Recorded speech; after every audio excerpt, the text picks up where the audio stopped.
Alô, boa tarde a todos.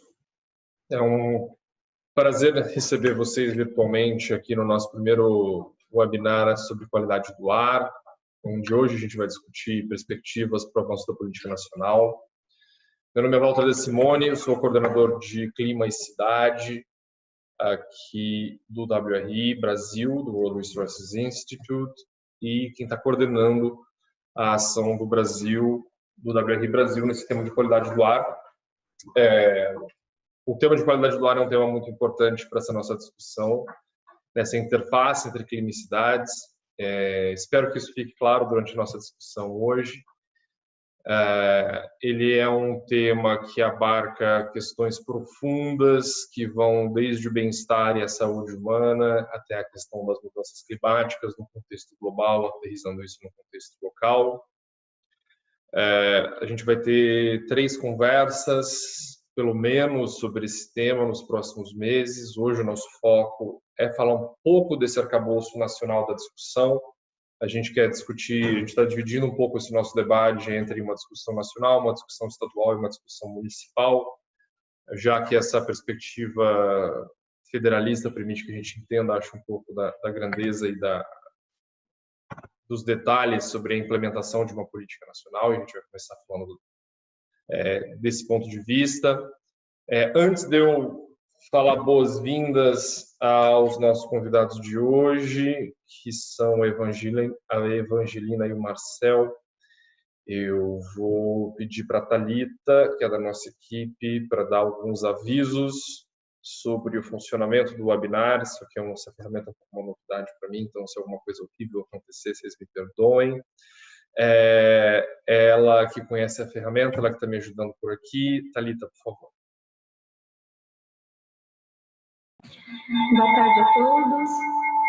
Eu só queria passar algumas informações rapidamente aqui para o nosso funcionamento do sistema. Bom, primeiramente, temos uma ferramenta de chat, onde todos podem participar, encaminhando comentários, sugestões, etc., para todos os painelistas ou para algumas pessoas específicas, então vocês podem usar essa ferramenta. Eu convido a todos que participem enviando o seu nome completo, a cidade e a organização, a instituição de ensino, que seja de onde vocês se identificam, para aumentar a comunicação entre o grupo. Para enviar qualquer tipo de pergunta, sugerimos o uso da ferramenta de Question and Answers, esse QIA, que aparece no canto inferior da tela. Vocês podem indicar também para quem se direciona. Ao final do webinar, a gente vai consolidar as perguntas que derem tempo para a gente fazer para os painelistas, as que não derem a gente vai encaminhar para eles, e as respostas vão ser enviadas também por e-mail. No final da apresentação vai ser disponibilizada uma pesquisa, uma avaliação de satisfação ao final do webinar, que é muito importante para a gente, para garantir a melhoria contínua desse processo, sendo esse o primeiro de 3 webinars desse tema. E o próximo seminário também vai ser divulgado em breve, vocês vão receber através dos seus e-mails, o e-mail que vocês realizaram as inscrições. Então, fiquem atentos aos e-mails, que em breve vai ser enviado também mais informações. Se precisarem de qualquer coisa, tiver algum problema, pode usar a ferramenta do chat, a gente vai acompanhando por aqui. Walter, pode continuar. Lita, muito obrigado. E no final disso tudo, o webinar estará disponível no canal do YouTube do WRI Brasil. Thalita, acho que a sua tela está aparecendo. Não sei se está focando na gente, mas eu estou vendo a sua tela em vez de ver quem está falando. Bom, como eu já mencionei brevemente, acho que um pouco do nosso objetivo aqui é ter uma conversa, ter um debate, um diálogo sobre um tema que é bem importante para a gente, que é o arcabouço federal da discussão de qualidade do ar. Esse não é um tema novo no Brasil, o tema de qualidade do ar já está sendo discutido há muito tempo. O PRONAR, que é o arcabouço federal que estabelece as regras de funcionamento federal, de como vão se organizar as políticas públicas do Brasil para ajudar na melhoria de qualidade do ar, está prestes a comemorar 30 anos, de 1989, no dia 15 de junho, se eu não me engano, então a gente está próximo desse aniversário, que torna essa discussão ainda mais importante. E por muito tempo se avalia e se discute até que ponto a gente teve sucesso, até que ponto as coisas melhoraram, até que ponto há efetividade e eficácia na implementação dessas políticas públicas no Brasil. A última avaliação oficial que a gente tem é de 2009, onde ainda existiam muitos gaps na implementação dessa política nacional, e outros levantamentos de legislações existentes no Brasil sobre o tema de qualidade do ar mostram que, de fato, existem inúmeras em todos os seus níveis, federais, estaduais, municipais. Então, a gente está falando sobre navegar um ambiente, um ecossistema bem complexo de legislações, pensando em como chegar ao final disso. Por muito tempo esse é um tema que vem em volta da mídia, sempre que sai algum relatório novo, sempre que aparece alguma notícia nova, esse tema volta à tona. É um tema que está em voga e é discutido no Brasil desde sempre. Aos que são tão velhos quanto eu e mais velhos, Cubatão ainda permanece na memória como um momento muito único na história brasileira que, de certa forma, pautou e criou um cenário para uma discussão mais ampla de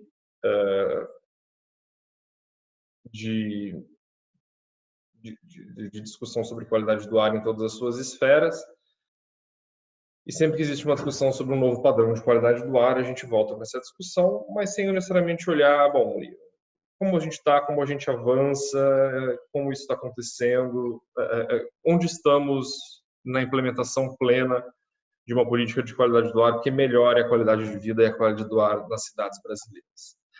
Para discutir isso hoje, nós chamamos dois convidados, pessoas muito queridas e muito próximas do WRI e do tema de qualidade do ar. São pessoas que, de certa forma, dispensam apresentações, mas eu vou pedir de toda forma que ela se apresente. Começando pela Evangelina Vormitag, do Instituto de Saúde e Sustentabilidade, que já trabalha nesse tema, já tem seu nome bem reconhecido quando a gente pensa em qualidade do ar. Em vez de eu te apresentar, ele é um currículo. Evangelina, se você puder falar algumas palavras rápidas sobre você e a sua trajetória nesse tema e o que te traz aqui, por favor. Boa tarde a todos, obrigada, Walter, muito obrigada pelo convite, eu estendo à equipe do WRI. Olá, Marcel, é um prazer estar aqui com vocês, debatendo sobre esse tema.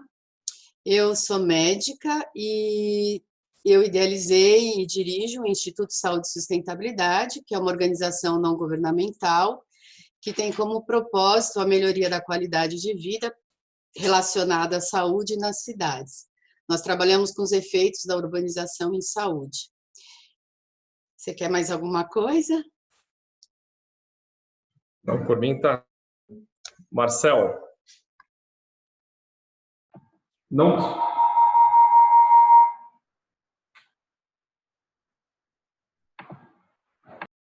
Ouvindo? Sim. Bom, então eu sou Marcel Martim, eu sou coordenador do portfólio de transportes aqui do Instituto Clima e Sociedade. O Instituto Clima e Sociedade ele fomenta ações, instituições com vistas a questões para mitigação de mudanças climáticas. E quando a gente olha para a qualidade do ar, acho que é um tema que faz essa intersecção então, entre qualidade do ar e mudanças climáticas, e ele é muito importante da gente discutir e conseguir avançar, porque de fato, como o Walter já colocou, a gente tem uma política, às vezes a gente tem um arcabouço, mas a gente precisa dar um passo a mais para fazer com que a questão da qualidade do ar tome o protagonismo que é o necessário para ela. Acho que de apresentação é isso, eu agradeço Walter e Evangelina pelo espaço, pela conversa. Obrigado, pessoal. Eu acho que o objetivo daqui é muito mais que a gente tenha uma conversa. Acho que de palestras a gente já tem muitas então é muito mais a gente ter uma discussão, um bate-papo, não só entre nós, mas também com as pessoas que estão nos escutando e nos assistindo. Já dá para ver pelas pessoas que se apresentaram, certamente são pessoas que conhecem muito mais de qualidade do ar do que eu. Então, é um prazer ter um público tão qualificado, pessoas tão interessantes discutindo com a gente. E a estrutura que a gente está estabelecendo é mais ou menos essa. Eu vou pedir para que cada um dos nossos convidados fale um pouco, conte um pouco, compartilhe um pouco das suas análises, das suas visões sobre o nosso tema. A partir disso, a gente tem uma discussão um pouco entre nós e desde o início já abrindo para as pessoas que estão aqui escutando, perguntas, pontos, discussões, para a gente poder, de fato, sair daqui com um pouco mais de entendimento, com um pouco mais de clareza de para onde vai, quais são os problemas, quais são as oportunidades, não só um copo metade cheio, mas espero também que não só um copo metade vazio, mas espero também um copo metade cheio, entendendo um pouco mais quem é que está na discussão, quais são os temas que estão em pauta e quais são os caminhos que a gente pode seguir para, de fato, estar pensando numa implementação mais plena desse arcabouço federal. Evangelina, podemos começar com você? Sim. Ok. Eu vou fazer eu tenho aqui uma colinha só para eu não perder a linha de raciocínio e também são muitos números, né, de resoluções. Eu vou fazer inicialmente um apanhado e vou trazer para vocês um pouco da vivência que eu tive em acompanhar toda a discussão da revisão da resolução 491/18, que foi recém-aprovado ano passado, no CONAMA. Ela é uma revisão da resolução 0390, que determina os padrões de qualidade do ar. Mas eu vou fazer um apanhado antes de como a gente pode olhar essa questão do arcabouço, né, legislativo. Eu não sou advogada, mas vou falar da minha vivência, vamos dizer, experiência que eu tive nesse sentido. Primeiro, eu só queria falar para vocês que o Saúde e Sustentabilidade ele tem 10 anos, e a gente atua tanto com a sensibilização dos agentes públicos e sociais para questões de saúde e sustentabilidade, transformando o conhecimento médico-científico, sempre o nosso foco é saúde, numa informação mais clara e acessível, e subsidia, com isso, a tomada de decisões da sociedade e dos agentes públicos. E, por meio desse propósito, diante de todo o conhecimento, através de pesquisas que nós vemos realizando nesses 10 anos, principalmente em relação ao tema poluição e mudança do clima, a gente tem, então, evidenciado uma série de problemas em relação à saúde, a esse quesito, tem trazido o tema de saúde à tona, o que tem ajudado muito nessa discussão do tema. Né? E a gente procura sempre fazer ações integradas de comunicação e advocacy com imprensa, outras organizações como as que estão aqui, e por isso mesmo nós consideramos assim, esse webinar e esse debate aqui com vocês. Aliás, queria dar boas-vindas e boa tarde a quem nos está assistindo, né?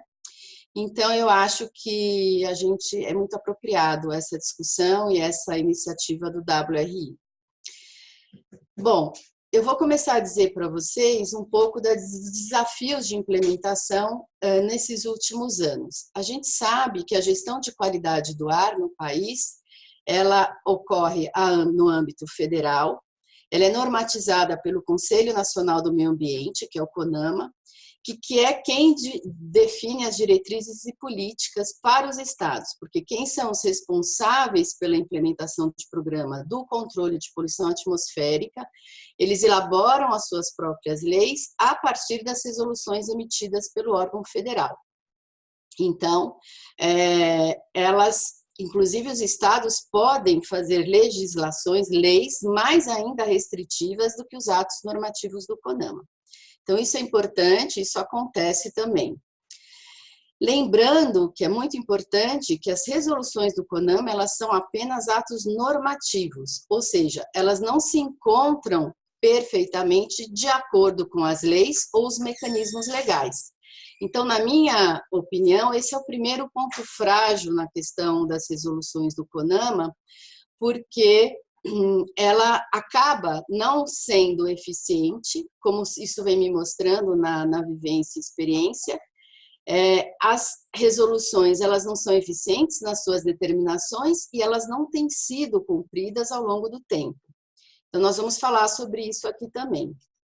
Mas nós podemos lembrar que o Brasil, infelizmente, não são apenas as resoluções que não são cumpridas, nós temos exemplos de leis que não são cumpridas, né, em relação ao meio ambiente, como, por exemplo, a lei de inspeção veicular que existe há 20 anos, ela não é cumprida. O que nos mostra que a efetividade não só não ocorre em relação às resoluções, mas também em outros cenários. Então, a gente tem que ponderar isso. Sendo as resoluções menos restritivas, elas acabam, então, sendo mais ineficientes, talvez, que as leis. E a gente tem o marco da Lei 6.938, de 81, que dispõe sobre a Política Nacional do Meio Ambiente e define as responsabilidades dos membros no CISNAMA. Então, entre elas, né, o CONAMA estabelece as diretrizes e normas para direcionar as políticas ambientais e a dos estados, dentre outras, inclusive, executar programas e projetos de controle e fiscalização das atividades suscetíveis. Mas aí, aqui há um outro ponto frágil na questão, porque se são os estados que têm que cumprir as resoluções, o que acontece? Eles acabam legislando em causa própria. Então, com isso, os estados, eles não há uma fiscalização e também não há sanção, e eles acabam legislando em causa própria, eles têm, eu diria, uma grande liberdade nesse sentido, o que dificulta também o cumprimento e até o desenho desse arcabouço legal em relação aos estados, né? Aí nós temos, em relação às resoluções CONAMA, já entrando, 3 resoluções bastante importantes na questão da poluição do ar, que é a 1886, que estabelece o Programa de Controle de Poluição Veicular, o PROCONV, que depois o PROCONV ele se torna uma lei em 93. Nós temos a determinação do Programa Nacional de Qualidade do Ar, que é a Resolução 0589, que é essa que eu acho que o Walter citou, que nós temos, então, 30 anos dessa resolução, e a 0390, que já é decorrente do PRONAR, de 89, é a primeira delas, que estabelece os padrões de qualidade do ar no Brasil. Então, essas 3 resoluções foram as primeiras medidas concretas, né, para atender a necessidade e regular a gestão de qualidade no país. Então, elas abriram caminhos para a adoção de outras diretrizes, que, por exemplo, são as que estabeleceram o limite para emissões de poluentes atmosféricos, tanto de fontes fixas como de fonte móvel. A gente tem alguns, vamos dizer, poucos estados que, na verdade, cumprem mais e têm iniciativas mais nesse sentido, que eu diria que seriam os estados de São Paulo e Espírito Santo.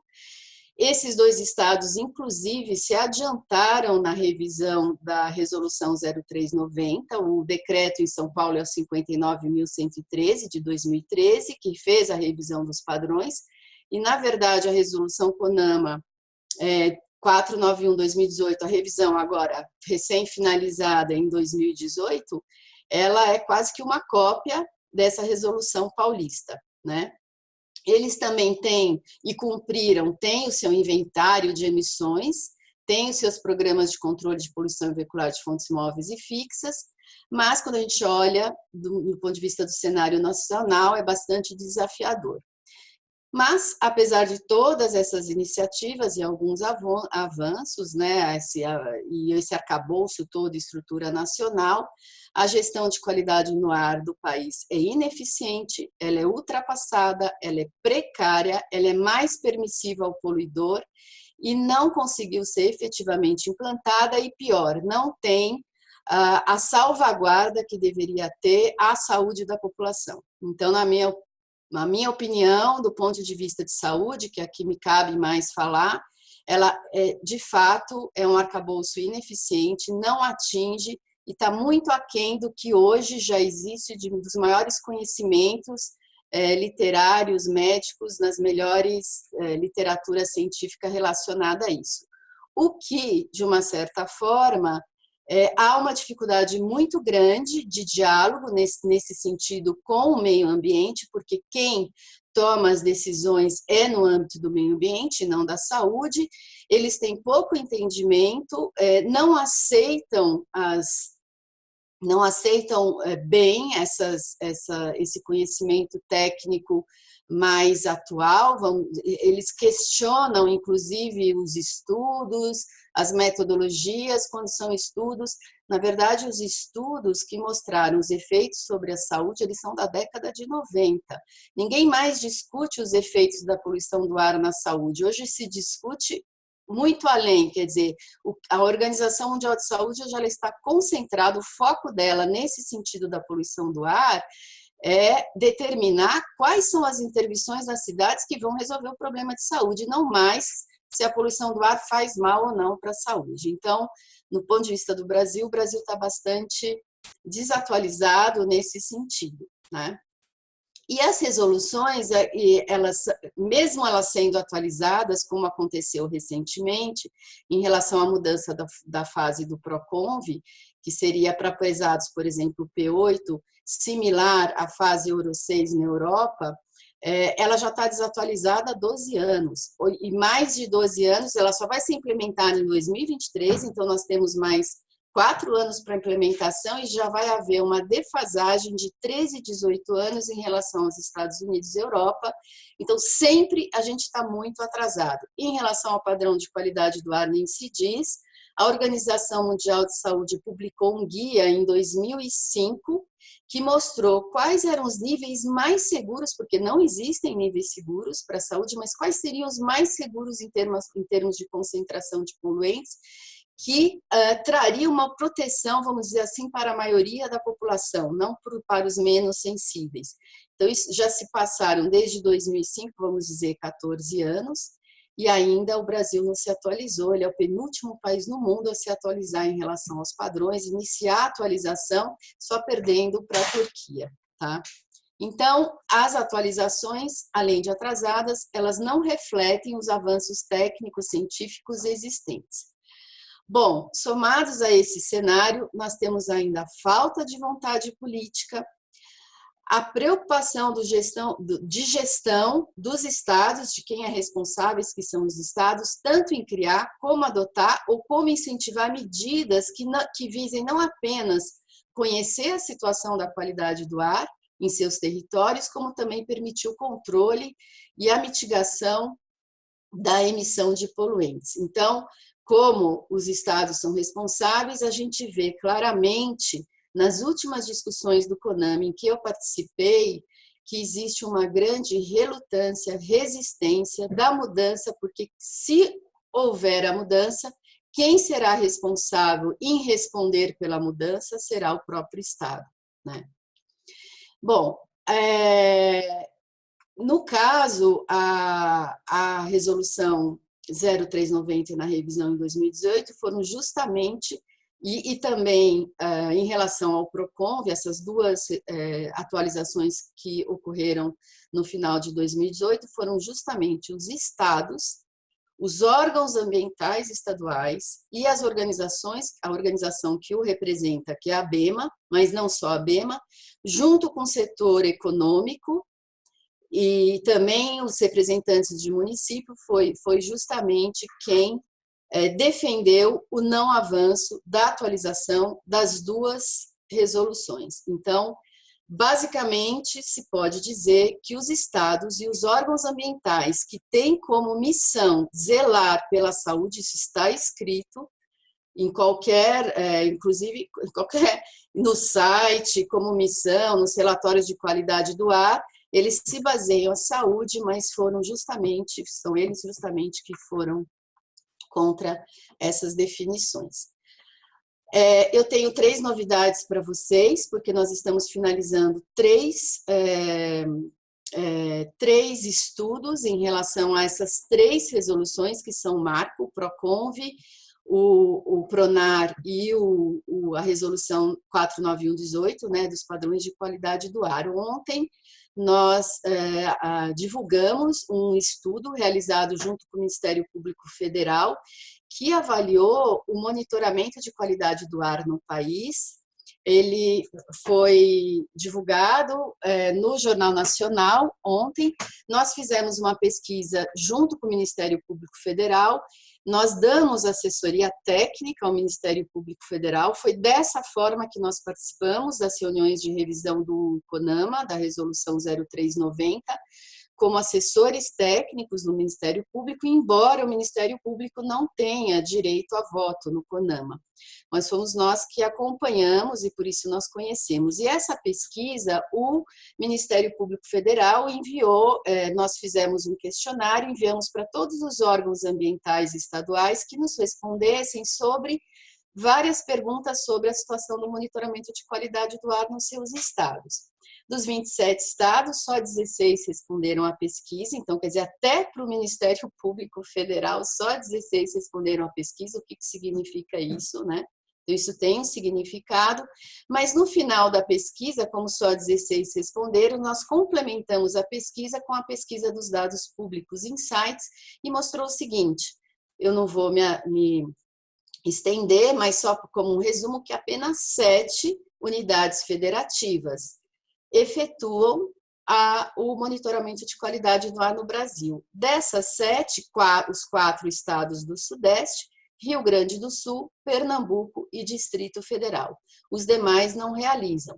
Mas, embora, então são 319 estações ativas, mas há mais detalhes que surpreendem mais e mostram o quanto que o PRONAR não foi efetivo e que não há nem o diagnóstico na maioria das unidades federativas, mas mesmo nas que existem, por exemplo, apenas 20% das estações e só no Sudeste monitoram o material particulado 2,5, que é o poluente mais nocivo para a saúde, que não causa apenas problemas respiratórios, mas os problemas e os malefícios para a saúde sistêmicos.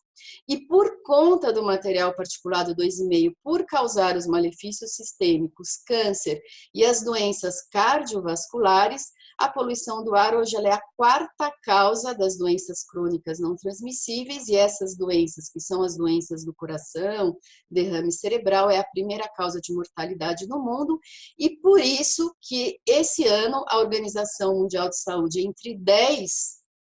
entre 10 prioridades em saúde, a poluição do ar e a mudança do clima é a 1ª prioridade do órgão. E a ONU decidiu como tema mundial para esse ano 2019 o tema poluição do ar. Tamanho são as consequências para a saúde no mundo em relação à poluição do ar. No Brasil são 50 mil mortes, que só associado à poluição do ar. E por que mudança do clima? Porque justamente nas cidades, todas as ações de mitigação de gás efeito estufa, elas trazem co-benefícios imediatos para a saúde.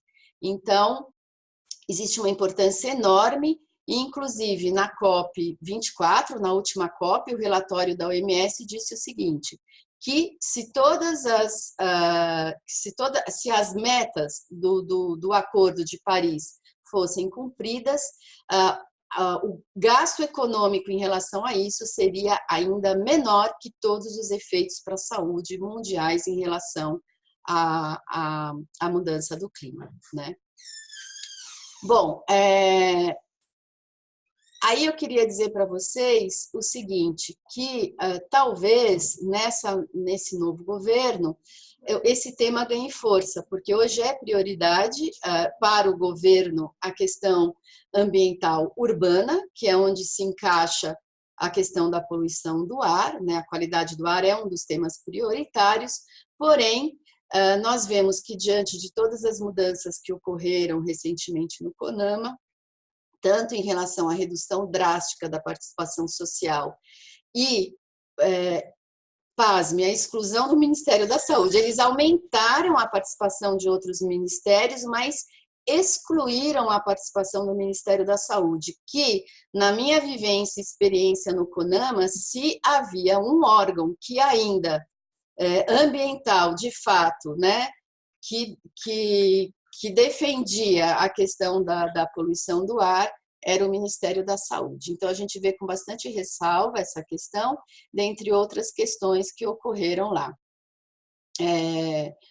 E, além, lógico, da participação social, a gente tem o problema de hoje o Ministério do Meio Ambiente não mais dividir, né, vamos dizer assim, a coordenação com o IBAMA, não mais, mas inclusive a academia ficaram de fora e a própria Comissão do Meio Ambiente e Desenvolvimento Sustentável da Câmara dos Deputados.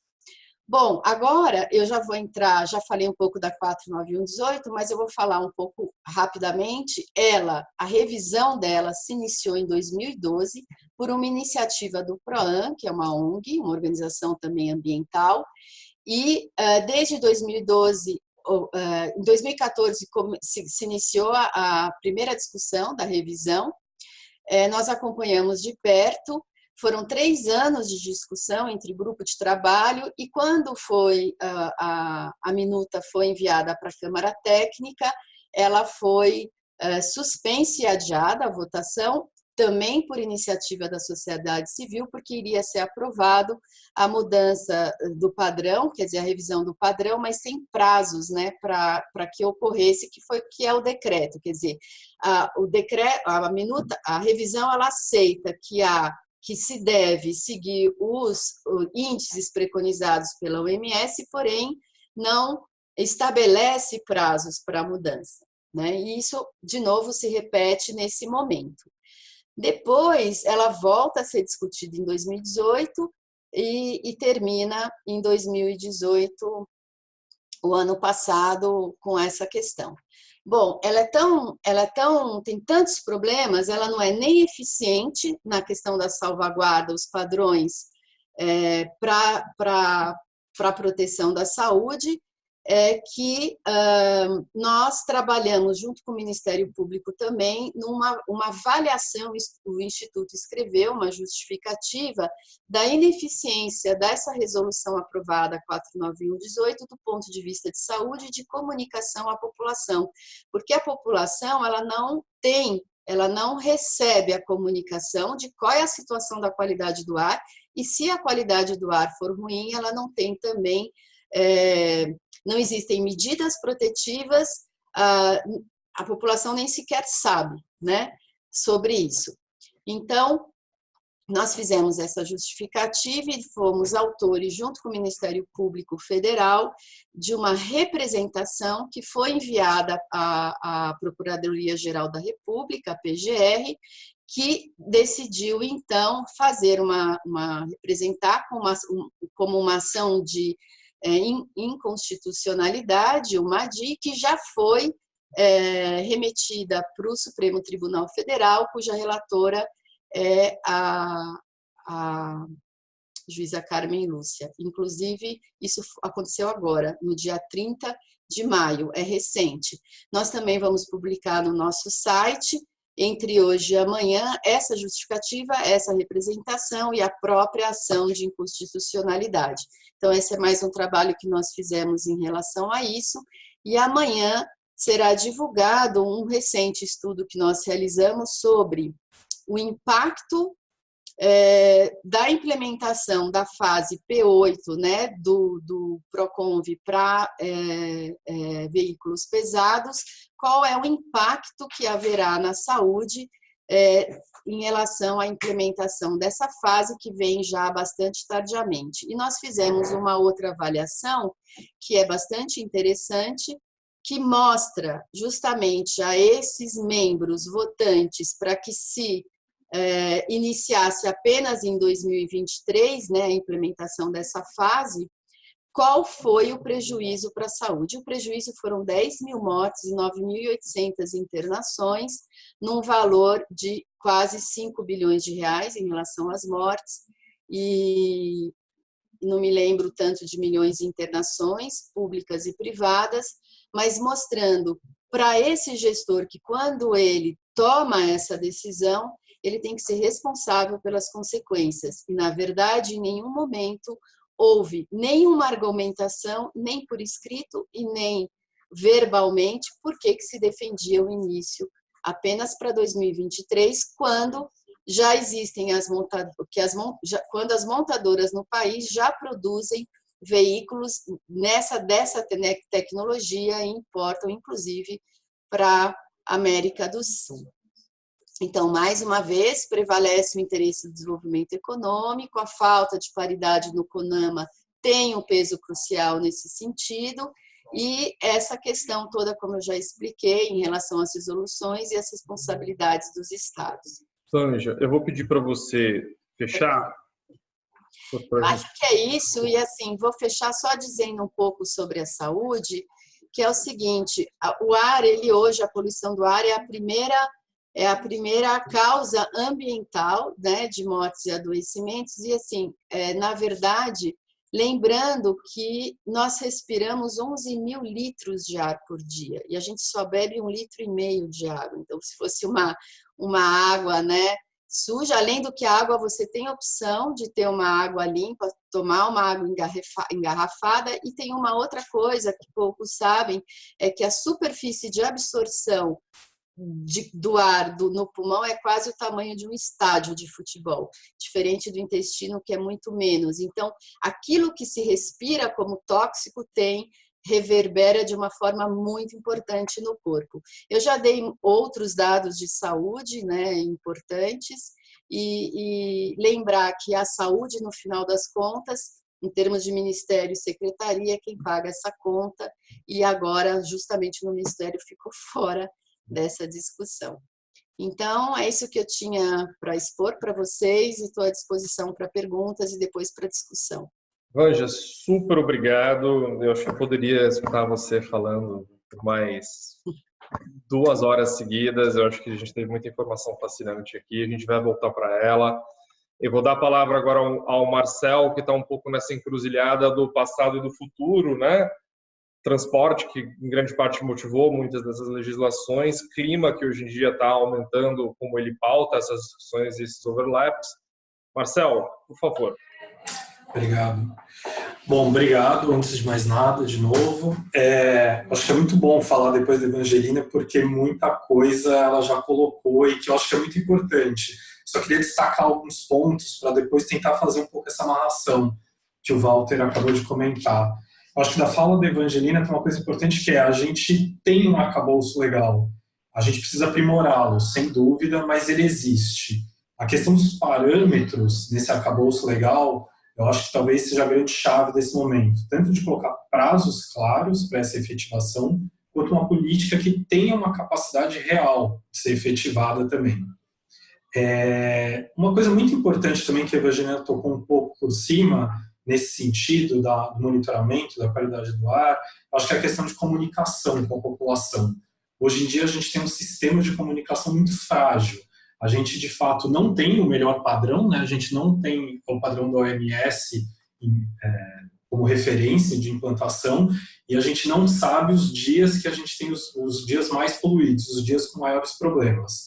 Diferente de outros países que têm até programas para, quando são detectados esses dias de poluição extrema, proibir a circulação de carros, estimular o transporte público, às vezes até que sem cobrar tarifa, para realmente olhar para a saúde da população, que eu acho que é o foco que a gente deveria ter. Por que a gente está discutindo qualidade do ar? A gente não está discutindo qualidade do ar para um processo de eletrificação de veículo ou por qualquer outro motivo. A gente, no final, tem uma unidade mínima, que é ser humano, e a gente está discutindo isso tudo para uma qualidade de vida melhor. E aí eu faço a amarração com a questão do transporte. Muitas das regulações que a Evangelina comentou, elas impactam diretamente na produção de veículos. Então, basicamente, o que a gente está falando hoje em dia, a gente já tem tecnologias disponíveis que são muito menos poluentes do que os carros que estão vendidos no Brasil. Então, acho que tem aí um ponto, por que a gente, inclusive, fabrica no país tecnologia mais limpa e não tem circulação? Esse é um ponto que eu acho que vale aí uma conversa depois nossa, uma provocação. É claro que o PROCONVE avançou, colocou prazos para isso, mas como a Evangelina bem colocou, são prazos que são extremamente elásticos e que tem uma consequência séria, que para a saúde pública, inclusive com uma quantidade de mortes inacreditável por conta de alguns anos que isso foi jogado para frente. Por trás disso tudo também, eu acho que tem uma discussão muito importante. Eu estou falando um pouco rápido, porque eu acho que vale a pena também a gente abrir, né, Walter? Não vou tentar me alongar muito. Estou levantando aqui só alguns pontos para a gente discutir. Eu acho que tem uma outra coisa que é muito importante da gente ver por trás disso tudo, que é a questão dos combustíveis.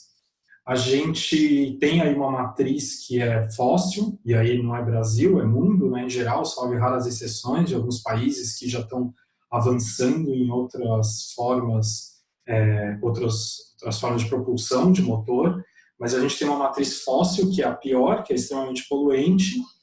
A gente tem uma discussão no Brasil, talvez mais forte que qualquer outro país, sobre biocombustíveis, e aí eu acho que é um tema interessante, porque é um combustível que muitas vezes é apresentado como transição, e de fato ele tem os seus benefícios, principalmente quando a gente olha para questões de mudanças climáticas, já que ele é um combustível que é oriundo de plantação ou de gordura animal, enfim, ele não é um fóssil, ele não é extraído, ele é produzido, ele é plantado. Claro, quando a gente olha para soja, milho, mas também tem uma questão, um efeito colateral, que os biocombustíveis eles também provocam a emissão de poluentes locais. Então, a gente, por um lado, tem um avanço em políticas de mudanças climáticas, mas, por outro, a questão da poluição local e da qualidade do ar, ela não fica totalmente equalizada. Nesse sentido elétrico, e aí eu acho que é impossível a gente não falar disso, mas é importante também a gente entender quais as consequências e o que a gente pode realmente se apropriar e tentar fazer com que essa agenda avance. Ele vem como uma solução, ainda mais num país como o Brasil, que a gente tem uma matriz elétrica limpa, que é a maioria proveniente de hidráulica, e muitas dessas soluções de elétrica, elas também já olham para soluções de geração distribuída, com painel solar ou eólico. Então, de fato, os veículos elétricos, e aí tanto os de passeio quanto os ônibus elétricos, eles se mostram os mais eficientes nesse sentido. Para a qualidade do ar, a gente só vai ter material particulado que é oriundo de desgaste de peças, principalmente de pneu. O restante fica zerado. Agora, é interessante aí olhar para a questão do ônibus, e eu acho que é onde a gente realmente pode focar e realmente é onde você vê que já tem atuação de várias instituições da sociedade civil trabalhando em cima, que é para uma troca de frotas dos ônibus por ônibus mais limpos. E aí a gente não está dando uma solução pronta. Acho que a legislação de São Paulo é muito interessante nesse sentido, porque ela não coloca a tecnologia a ser adotada, ela coloca metas para a redução de emissões. É claro que com as tecnologias que a gente tem hoje em dia disponíveis, no cenário final, que no caso da licitação de São Paulo é de 20 anos, a solução que tem hoje em dia em mercado é elétrico ou hidrogênio. Como o elétrico está um pouco mais avançado que o hidrogênio, isso significa que a eletrificação da frota é inevitável para atingir aquelas metas estabelecidas por lei. E aí eu faço um gancho com o que a Evangelina colocou, que é muito importante. A gente tem leis e tem que fazê-las serem cumpridas. Então, São Paulo, a gente avançou com uma lei do clima que colocou essas metas e a gente precisa assegurar que ela seja cumprida para que isso ocorra. Eu faço só uma ressalva aqui que muitas vezes, quando a gente fala de ônibus, existe alguma fala no sentido que o ônibus ele é a diesel, ele polui mais que o carro. Eu acho que vale sempre sublinhar uma questão, ele pode até emitir mais, mas quando a gente olha essa emissão per capita, que é o que interessa, que são quantas pessoas são transportadas, ele emite muito menos, porque em geral a ocupação de um carro é de uma ou duas pessoas. E nesse sentido também eu queria destacar, fazendo o gancho aí com o transporte, me atendo um pouco mais a isso, que a gente tem basicamente na cidade, então, 3 grandes grupos: o veículo privado, os ônibus, que são motores pesados, que eu colocaria junto com carga, e a micromobilidade. Se a gente olhar para o contexto urbano, é muito interessante perceber, principalmente agora, né, bicicletas elétricas entrando, patinete, a gente tem aí toda uma... São Paulo está aí numa discussão à frente, tentando regular, mas ao mesmo tempo talvez criando um desestímulo. Mas é interessante a gente perceber que outras modalidades de transporte estão acontecendo. O ônibus elétrico não é uma outra modalidade, mas é uma outra tecnologia. O patinete elétrico, a bicicleta elétrica, a micromobilidade, que está se convencionando de chamar. E a gente não tem um rebatimento dessas mudanças no solo, no território, na rua. Então a gente vê aí uma disputa por espaço, muitas vezes até o espaço da calçada virou o palco dessas disputas, ou mesmo a ciclovia, que por falta de espaço qualificado ela vira tanto um espaço de lazer, quanto de transporte, de ciclologística, às vezes na cidade, e a gente não está olhando para o espaço que é dedicado ao carro, e que é, de fato, na cidade, o grande emissor, o grande poluente.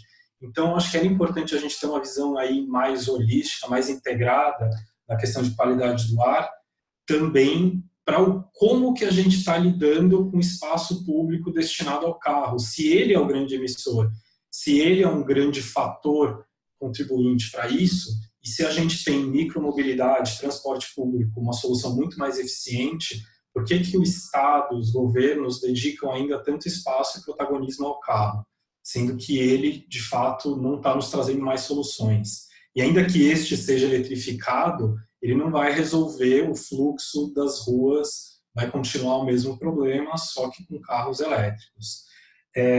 Então, eu acho que, tentando fechar, o que eu queria deixar de mensagem é isso, é que a gente tem um arcabouço, é importante que ele avance, a gente não pode deixar de considerá-lo, mas, de fato, ele precisa de metas mais ambiciosas, de prazos claros para que aconteça, e que a gente deve olhar para as fontes emissoras que estão no nosso dia a dia. E aí eu acho que o carro ele tem um papel que nos chama a atenção, e é importante a gente começar a questionar um pouco. Eu acho que há já uma mudança de comportamento, mesmo que seja através de sistemas de compartilhamento de carro, de serviços de transporte, tem a questão da micromobilidade, mas a gente deveria começar a olhar para isso com mais cuidado, no sentido de o que a gente está valorizando no nosso ambiente urbano. Se é o que nos leva para um futuro mais limpo e que vai nos evitar mortes e ter uma qualidade de vida melhor, ou se a gente vai insistir nesse modelo que está se mostrando um tanto quanto falido e com externalidades muito graves.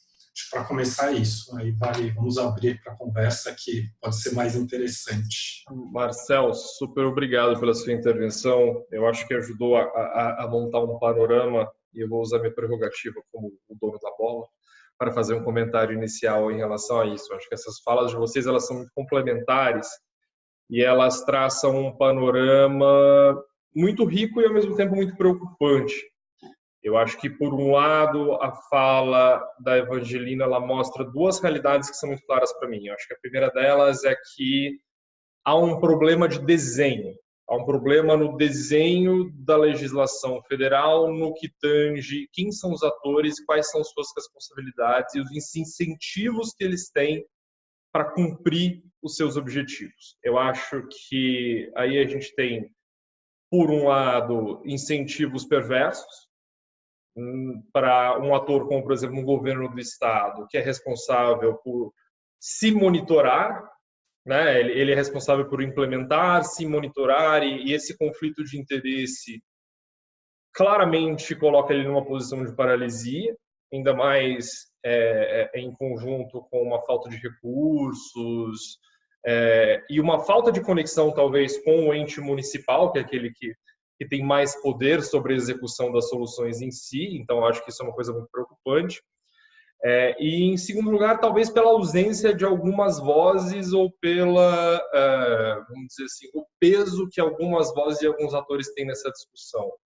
Eu acho que a ausência do setor de saúde como dono dessa pauta ou como codono dessa pauta ela é muito gritante.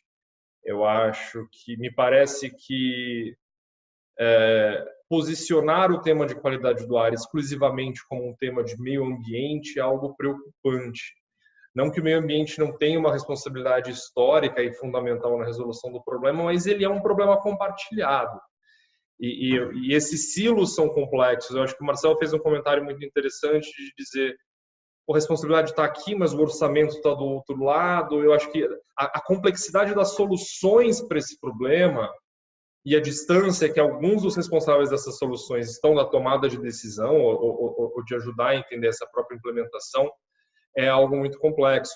O que me traz a um segundo ponto, a um ponto do Marcel, antes de voltar para o último sobre a Evangel, que as soluções elas são complexas. né? A gente está falando de rever as cidades, a gente está falando de reentender, reinterpretar, de repensar o papel do carro nas cidades, e acho que essas coisas são de uma complexidade tão grande, elas são de uma riqueza tão grande, a gente está no meio dessa discussão, que os atores que são responsáveis por isso, eles estão talvez muito distantes dessa discussão de qualidade do ar. E o segundo ponto é que também tem um problema do chamado do enforcement, né? De assegurado que o que está dito seja implementado. Não estamos falando mais de uma coisa, é vago, é uma resolução, é uma normativa. Não, até aquilo que está em lei ele não está sendo implementado. Até aquilo que precisa ser feito não está sendo cobrado. E como se assegurar que isso vai acontecer no futuro é um desafio posto que é muito curioso. E eu coloco também como um último ponto de que a camada climática ela vem para contribuir e complexificar essa discussão, mas também para oferecer algumas sugestões, algumas soluções. Alguns dos poluentes locais, os famosos poluentes de curta duração, eles são poluentes climáticos também. Então, quando a gente olha para o metano, para o ozônio, para o próprio black carbon, a gente está falando de coisas que são poluentes locais, mas também são poluentes climáticos. O próprio IPCC reconheceu a importância de reduzi-los no futuro. O último relatório do 1.5 ele até sugere uma meta de reduzir em 35% esses poluentes de curta duração até 2050, com base no ano de 2010. Então, são muitos fatores e muitas complicações conjuntas. É difícil encontrar soluções e enxergar possíveis saídas, embora elas estejam colocadas. Lembrando, de novo, que as pessoas podem mandar perguntas para a gente colocar para os painelistas e para a gente discutir também. Mas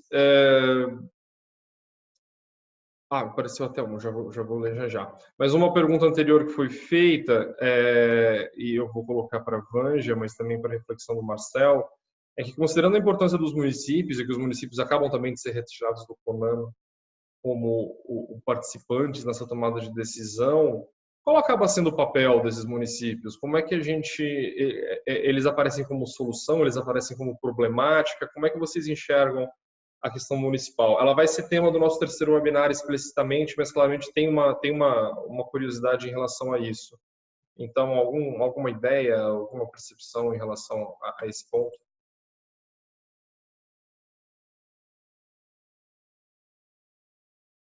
Na verdade, não ouve? Começa de novo, estava muda. Eu acho que, na verdade, alguns municípios eles se adiantaram, né, e tentaram até fazer o papel do Estado. Isso aconteceu no município de São Paulo, por exemplo, em relação à inspeção veicular. Então, eu acho que existem a oportunidade dos municípios fazerem, mas a maioria dos gestores municipais pensa o seguinte: não sou eu que tenho que gastar com isso não é responsabilidade minha, o Estado tem que fazer. Então, eles estão certos, que de fato, do ponto de vista legal e financeiro, em termos de recursos, eles não teriam.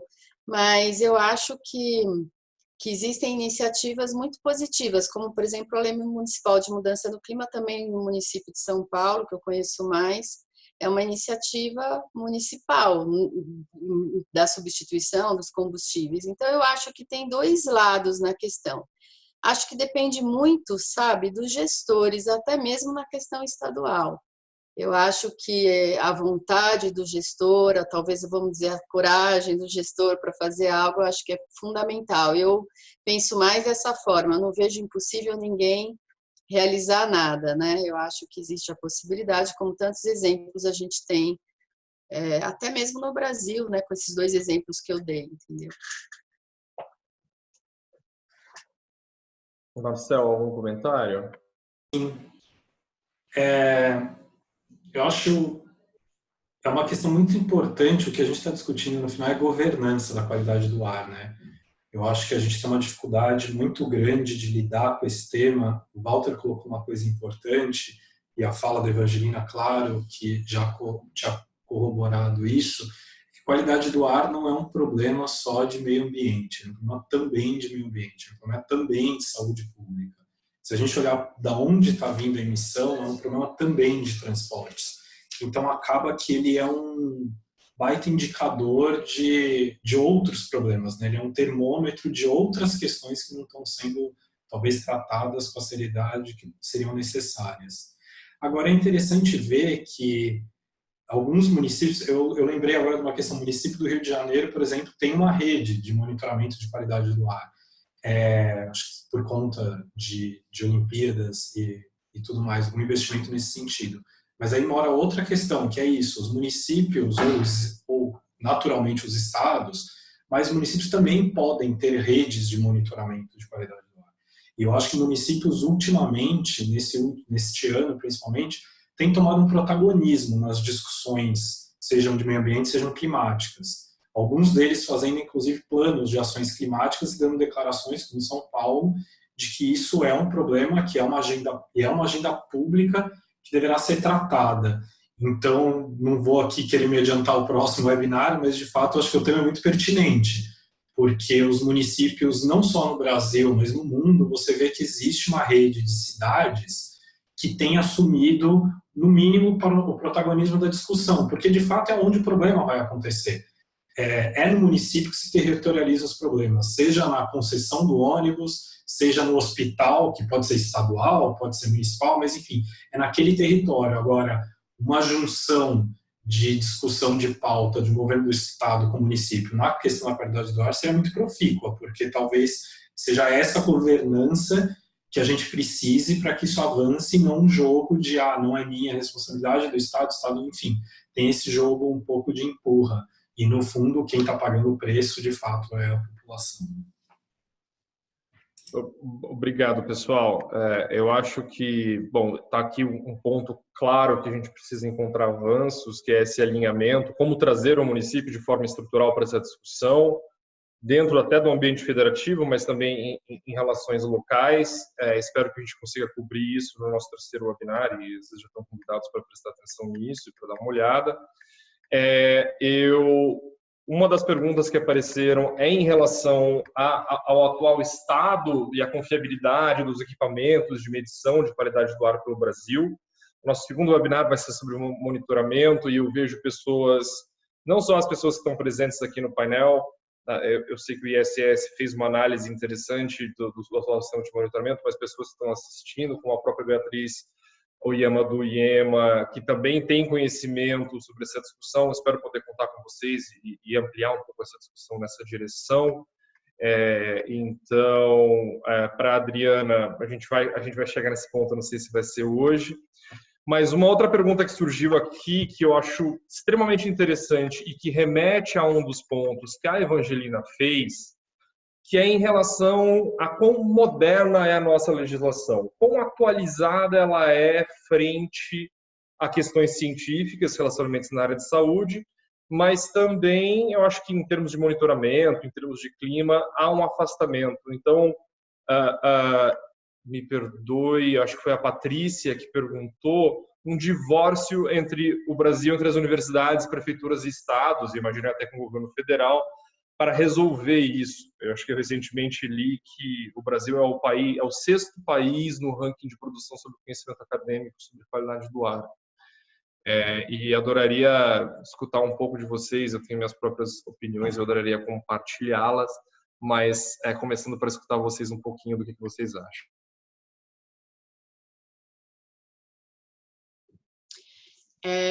Na verdade, o Brasil é o quinto país no mundo mesmo, entrar entre os 5 primeiros na produção científica em relação à poluição do ar, e especialmente devido ao professor Paulo Saldivo, o professor Paulo Artacho, da USP, né? E é um dos únicos países que produzem tanto, mas isso não reverbera em termos de política pública, o que é um absurdo. Geralmente, os países que mais produzem cientificamente são os que estão melhores do ponto de vista técnico, científico e de atualização em termos de política pública. Então, o porquê que isso acontece, acho que está relacionado à questão da governança. Eu também concordo com o Marcel e com o Walter, que eu acho que esse é um dos problemas mais graves, na verdade, não é por falta de conhecimento que nós não avançamos nesse sentido. E até agora, além de tirar o Ministério da Saúde, também tirou a academia do CONAMA. Então, quer dizer, é para realmente afastar todas essas possibilidades. Essa é a minha resposta, mas eu vou dar uma resposta rapidinha para a Adriana.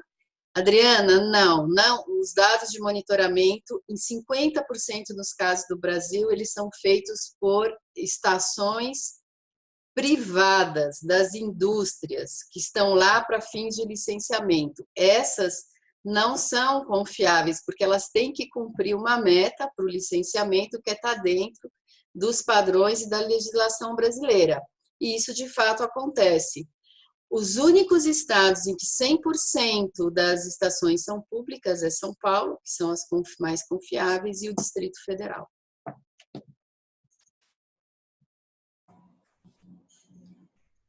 Tem uma questão interessante que a Evangelina tocou agora, que talvez remeta um pouco ao histórico da qualidade do ar, né? A gente ficou muito preso, acho que o Walter falou no começo, de Cubatão, talvez denuncie a nossa idade aí, mas estava muito ligado à questão da indústria, né? E se a gente olha a cidade atual, que ela é muito mais voltada a serviços, a lógica da medição privada e por fins de licenciamento para a indústria, claro, ela é importante, tem que existir uma dúvida quanto a isso, mas em meio urbano isso acaba ficando muito dissolvido. A qualidade do ar talvez tenha no seu germe inicial essa questão, mas seja muito importante agora dar um outro passo, que é isso, olhar para a saúde pública. Realmente investir numa rede de monitoramento, acho que aí tem um ponto muito importante, uma rede de monitoramento que capte todas as nuances que são necessárias para você realmente poder fazer uma mensuração correta. Óbvio que isso é um investimento, mas é um investimento que eu acho que, se comparado ao gasto em saúde pública, que a Virginia pode falar um pouco melhor, com certeza não deve ser tão alto assim. E tem uma outra questão que alguém colocou aqui, que é a da universidade, que é isso, a gente tem de alguma forma, se não me engano a pessoa usou a palavra divórcio, tem um pouco esse distanciamento, e é onde já tem uma produção científica muito grande e é onde poderia estreitar essa relação, onde a gente com certeza já tem uma expertise e poderia ser aprimorada, e o que a gente está vendo, principalmente aí, eu acho que a questão da composição do CONAMA é um reflexo disso, de, na verdade, um distanciamento e não uma aproximação, ou seja, a gente está indo num caminho oposto ao que o óbvio e o bom senso diria.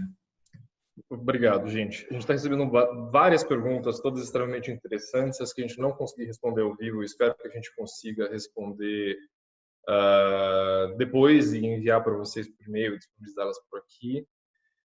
Tem 3 perguntas aqui que me chamam bastante atenção. Acho que a primeira delas, do Marcelo Balles, é um pouco considerando os prazos previstos por P8, a limitação da legislação paulistana, a inviabilidade temporal de uma ação civil, se seria possível uma solução pactuada para adiantar a chegada dos ônibus urbanos P8. Então, talvez a pergunta seja muito mais assim, como é que a gente consegue acelerar esse processo? E trazendo para a discussão um ator que até agora a gente não tinha mencionado, né, que essa é a tal da sociedade civil. Felizmente, muito do que a gente conseguiu avançar tem sido pela sociedade civil.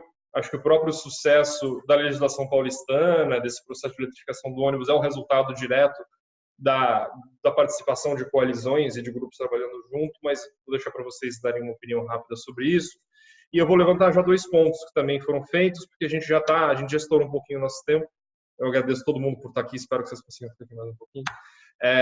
2 outros pontos, eu acho que o primeiro deles é biocombustível, até quando isso é um tema, né? Quais são os poluentes, o Marcel mencionou, acho que vale a gente fazer uma pontuação rápida, porque é um tema que é difícil da gente conseguir entender com profundidade. E o terceiro deles são os caminhões, né? E aí, qual é o papel do caminhão nisso? Qual é o horizonte dessa discussão em questão de qualidade do ar? Então, a gente tem a questão dos P8 e um pouco sobre a sociedade civil. 2, biocombustível, algum comentário? E 3, essa questão dos caminhões. E aí, se vocês quiserem também fazer algum comentário de fechamento, alguma consideração final, esse é o começo de uma conversa, tá? Eu espero que a gente tenha várias outras dessas, ao vivo, por escrito, por webinar, e volto no final para fazer algumas considerações minhas. em relação ao papel da sociedade civil, acho que é o que o Walter colocou, na verdade, talvez os avanços que a gente tenha conseguido tenham sido muito fruto do trabalho árduo da sociedade civil nesse sentido. Se não houver um controle da sociedade civil, dificilmente, por espontaneidade, a gente vai conseguir uma renovação de frota e vai conseguir ônibus que emitam menos. Então, acho que é extremamente importante também, na verdade, o papel da sociedade civil não só de fazer essa cobrança, mas de desmistificar algumas questões. Acho que tem estudos aí muito qualificados do ICCT, do próprio WRI, demonstrando a viabilidade. Então, a gente não está mais discutindo o preço do ônibus elétrico é mais caro. Sim, é mais caro, mas num horizonte temporal ele se paga porque o custo dele é muito menor. Enfim, existem já diversas mecânicas que permitem isso. Então, acho que hoje em dia a gente está numa luta muito mais de quebrar uma lógica existente, um hábito, uma cultura que está relacionada a como é que são contratados esses serviços de ônibus, e aí acho que é importante também a gente ter isso claro, são serviços que são contratados, o poder público está concessionando, mas isso é uma contratação, então ele tem mais do que o direito, ele tem o dever de fazer isso com responsabilidade, e você inserir a pauta de motores mais eficientes, sejam eles P8 ou sejam eles elétricos, não é uma opção, é um dever do Estado, tendo todo esse quadro de fundo. Eu acho que a questão do biocombustível, não sei exatamente que ponto que seria interessante tocar, porque de fato é uma discussão extremamente hermética, mas o que para mim salta aos olhos ainda que ele seja visto, eu entendo isso como uma transição, principalmente quando ele é atrelado aos motores Euro 6, que são os de última geração, eles têm uma emissão muito menor, então eles conseguem atingir, tendo aí como referência a licitação de São Paulo, eles conseguem atingir algumas metas ali dos 10 anos com tranquilidade. Mas o que acontece é que biocombustível também emite um escapamento, então a gente tem emissão de poluente local. A gente consegue abater a questão de aquecimento global por conta da origem disso, claro, se a origem desse combustível não teve em sua matriz um desmatamento, senão a gente também teria um problema, mas fazendo essa ressalva, a gente consegue aí uma compensação, mas quando a gente olha para poluente local, isso não é bem assim, tendo inclusive alguns poluentes que emitem, são mais emitidos do que se comparados com fósseis. Desculpa, eu não lembro o teu último ponto. Você tinha... Caminhão, pois é. A lei de São Paulo é curiosa, né? A lei de mudança climática colocou meta para ônibus, ela também coloca para caminhões para coleta de lixo, que é outro serviço concessionado. E eu acho que está aí um outro ponto que sociedade civil e todos deveríamos começar a olhar com mais cuidados. Assim como de ônibus já tem tecnologia disponível. Agora, eu acho interessante se a gente olhar para caminhões e aí logística, carga em meio urbano, muitas empresas privadas estão tendo algum protagonismo, estão tomando a frente nessa discussão. Muitas delas são empresas globais e tem uma pressão global por uma limpeza dessa frota. Então, algumas empresas têm já como meta não usar combustível fóssil num horizonte curto e eletrificar uma boa parcela dessa frota.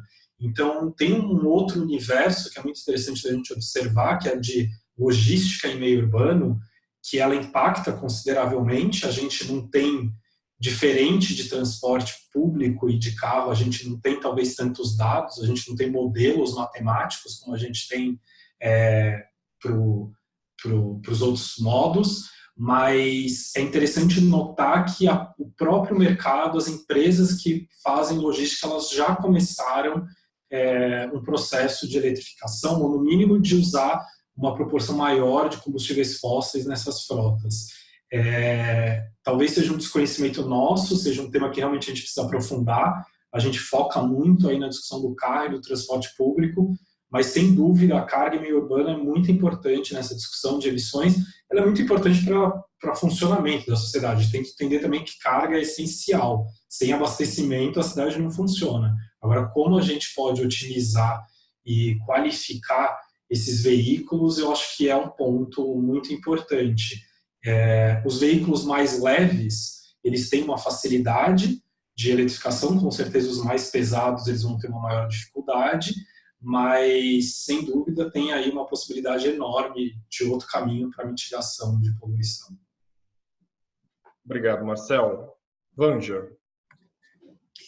Bom, só complementando o que o Marcel disse, em relação à sociedade civil, eu tenho visto nessa vivência que eu tive, que a sociedade civil foi fundamental na questão das mudanças, ou talvez na interrupção de algumas decisões importantes, como foi a resolução, mas se não fosse a sociedade civil, de fato, eu acho que o Ministério Público hoje ele tem um papel importante, a sociedade civil, e eu diria que o que mais falta é o papel da população, mas ela não tem culpa, porque se nós tivéssemos a informação todo dia da situação da qualidade do ar, com certeza ela se apropriaria do tema e ajudaria, e acho que o gestor ficaria bastante preocupado se a população, de fato, pudesse se apropriar e usufruir dos seus direitos nesse sentido. E em relação aos poluentes, em relação aos biocombustíveis, existem poluentes que em relação ao diesel aumentam com biocombustível. Um exemplo disso é o NOx. Mas, assim, eu, por exemplo, do ponto de vista médico, se eu tivesse que optar por inicialmente eu optaria por banir o material particulado. Eu acho que, sem dúvida, o efeito dele é muito mais nocivo, e a questão do diesel está intimamente ligada a isso. Agora, a questão do P8, por exemplo, para pesados, vai reduzir drasticamente a emissão de particulados. E tem um estudo do ICCT que vai ao encontro dessa pergunta, acho que é do Bruno, né? Tenho certeza, que vai ao encontro dessa questão dele, que se pudesse introduzir o P8. Um estudo do ICCT mostrou que, se não for introduzido logo o P8 em São Paulo, a lei não poderá ser cumprida apenas com as opções de combustíveis, teria que vir antes para ajudar a ver, porque a meta, como o Marcel disse, é a redução. E em relação aos caminhões, o nosso estudo do PROCONV, que nós estudamos caminhões pesados e ônibus juntos em relação ao impacto à saúde, os caminhões têm 63% mais responsabilidade no impacto do material particulado do que o ônibus. O ônibus é mais fácil, porque a frota é menor, né? Os caminhões é mais complicado trabalhar com isso, mas eles têm uma importância enorme nesse sentido. Às vezes, só o fato de você proibir a entrada do caminhão na cidade, isso ajudaria também já na redução na cidade disso, né? Enfim, a gente está falando muito da veicular, mas tem os polos industriais, e lembrando que, embora as indústrias não estejam na cidade, são os polos industriais as cidades mais poluídas no Brasil. Sem dúvida nenhuma, Cubatão ainda é a primeira delas, mas há tantas outras. E eu acho que é isso, são muitas questões para a gente discutir. Eu acho que esse primeiro webinar conseguiu fazer um panorama, né? E parabéns pela iniciativa, eu acho muito bacana o pessoal que está assistindo de outros estados, que não tem essa oportunidade, né, de estar junto e discutir o tema, porque é importante levar isso para os outros estados também. Então, muito bacana, legal, fiquei super feliz com o que a gente conversou e o resultado aqui do interesse, enfim. A gente precisava de mais tempo um pouco, né? Desculpa se eu me alonguei também um pouco, mas eu tinha que dar esse panorama, acho que você... Enfim. Não, foi fantástico. Acho que a sua introdução foi perfeita. Obrigado, pessoal. Eu acho que a gente identificou inúmeros pontos nos quais a gente precisa avançar. Existem instituições trabalhando nisso, as nossas 3 instituições aqui representadas são delas. Todos nós fazemos parte, de uma forma ou outra, de uma coalizão mais ampla, que se chama Coalizão Respirar, que está em sua fase nascente, mas que busca entender e juntar iniciativas técnicas de advocacy para entender como avançar a pauta. Eu acho que as discussões aqui fazem parte disso. Há clareza de que há caminhos a seguir, e acho que falta algum tipo de conhecimento. Eu acho que a gente precisa entender um pouco melhor a governança da qualidade do ar, os incentivos dos atores. A gente precisa entender melhor, talvez, quem está trabalhando no Brasil com esse tema.